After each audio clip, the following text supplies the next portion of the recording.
Hello everyone. Welcome to our first lecture for Chapter 1, An Introduction to Statistics. This chapter introduces the basic terminology and concepts that you will need throughout the course. These are the objectives, the learning objectives for Chapter 1. This is what we are going to go over, and this is what you will need to know for the proctored quiz. Think of these learning objectives as your roadmap through the chapter and your study guide for the quiz. Take a minute, hit pause, and read through these. In this lecture, we will focus on what is statistics. But before we get into the specifics of defining statistics and learning the basic terminology, I want to give you a broader, big picture view of statistics. So how many of you have ever asked yourselves why people do what they do? Or how about these questions? Do certain drugs or herbs really help with weight loss, or depression, or anxiety?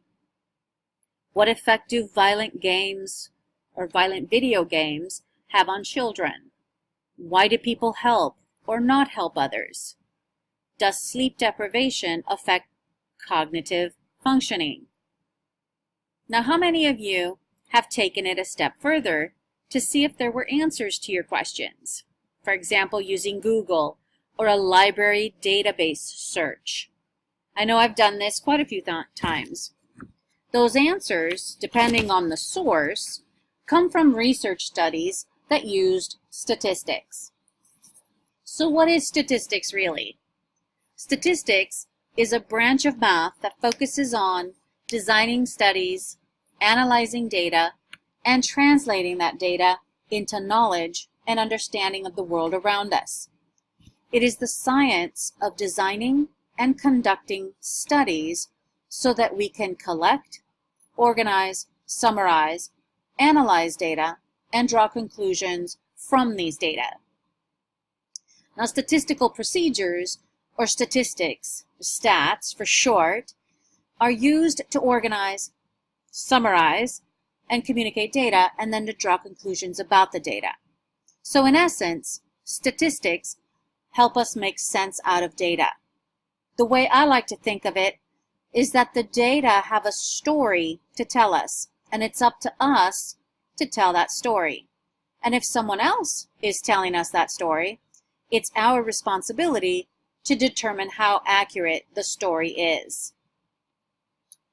Think of statistics as a tool that extends a basic thinking process that every one of us uses. You observe something. You wonder what it means or what caused it. You have an insight, or you make an intuitive guess. You observe again, but now in more detail. Or you try to make some small changes to test your intuition. Then you face the eternal problem. Was your hunch confirmed or not? What are the chances that what you observed this second time will happen again and again so that you can announce your insight to the world as something probably true? Statistics are a way of pursuing truth, lowercase t, truth. At the very least, stats can tell you the likelihood that your hunch is true in this time and place with these sorts of people. The truths of stats also depend on how carefully you've collected your information. But good research design is another topic which we will briefly discuss later in the chapter. This pursuit of truth, or at least the concept of future likelihood, is the essence of science. Why are statistics important? If you're a psychologist, sociologist, economist, biologist, political scientist, or whatever other field, you will want to find answers to your questions. In order to do so, you will need to do three things, which are the three main aspects of statistics. designing studies, describing data, and making inference. So let's start with designing a study or designing studies. So some of the questions you'll ask in this phase is, one, what are your research questions? Or what is your research question? What kind of study will you conduct? How will it be conducted? Who are you interested in studying? How will you select your participants for your study? How will data be collected or gathered? So think of this as, or this phase as, the what, the who, the where, the how for gathering data. So what are data?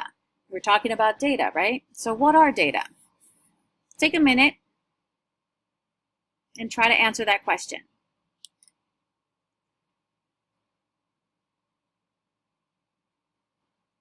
All right, so data are defined as the values assigned to a specific observation or measurement.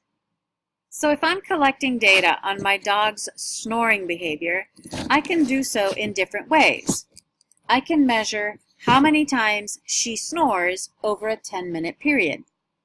I can measure the length of each snore in seconds. I could also measure how loud each snore is with a descriptive phrase like, "That one sounded like a bear just waking up from hibernation." In each case, I'm recording data on the same event in different ways. We'll discuss data in more detail soon. We'll come back to this. So the second part of this is describing data. So once the data are gathered, you will need to describe it by summarizing the raw data. You need numbers that sum up our data. These numbers are called descriptive statistics, which is one category of stats. And they're often portrayed in graphs and charts, but can also be presented as numerical summaries of the data. As researchers, we need to present the data in a useful way. The third thing we do is make inferences or draw conclusions. So we do this to find out how impressive the data are.